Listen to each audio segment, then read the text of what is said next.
Bonjour, bonsoir na bandeko nyonso bozolanda biso na site na biso kini ya bana kim topesi bino mbote na kombo na Yesu. Photo o bozomona eza ya papa na biso Armand yende mutasala nzembo ya mutasala nzembo o ya indépendance chacha tozuwe depuis 1960. Papa Armand aza gravement malade. Ti bozomona yo eza na résidence na ye.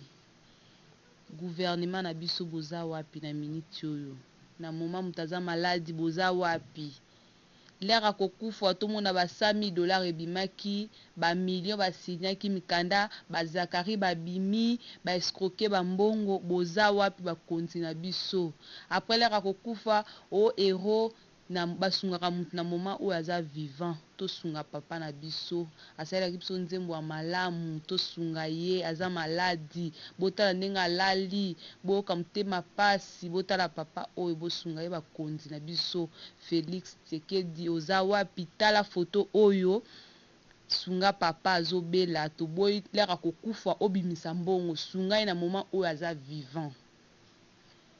Tomonaki na matanga ya papa Lutumba volonté au président na biso o manifestaki osungaki matanga elekaki kitoko obimisaki mbongo po balela papa na biso avec honneur mais tomonaki ba Zakari banani bimaki wana Congolais toza mutema malamu bolingo eleki nyonso tosunga papa na biso président de la république tala papa kota likambo ya papa oyo asalaki nzembo moko ya lokumu mpona mboka sunga ye Congolais nyonso akolanda émission na biso oyo oza na motema bolingo luka moya ocontacter papa oyo tosunga ye aza maladi tosunga ye biso ba Congolais tozalaka soki mutu akufi bolamu nde bimaka mais soki mutu aza vivant bolamu ebimaka te eza kitoko te bolama mutu baloba yango aza vivant po lera akufa kufa ne sengo lera ya akufi olobi bolamu na ye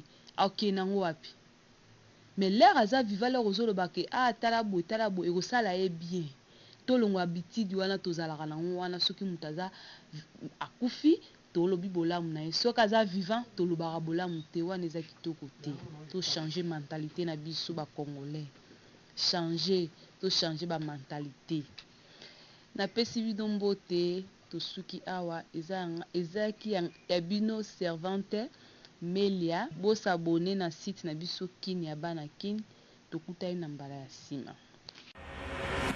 Mokile koti matata donc presse koti matata balobi 2019 mamba sika mission sika cameraman ya sika ba chroniqueur ya sika et dire Rémi Wenge toujours en forme 2019 site oyo ezali site bisika bokozwa ba information vraie sika oyo tolekaka mpona kosela bato makambo te eza site oyo tolekaka mpo bozwa ba information vraie oyo biso tozala nango eza site ya sika kombo nango kini ya bana kini émission sika babe émission yena mamu nango ba émission loka ba artiste en action suka oyemba comédie émission na bino yango oyo oyemba ba comédien ba musicien donc nulle part ailleurs. Abonnez-vous massivement.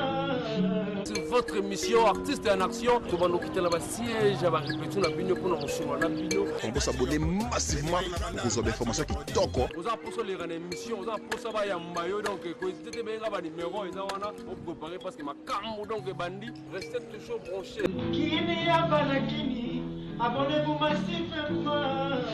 Cette émission artiste en action.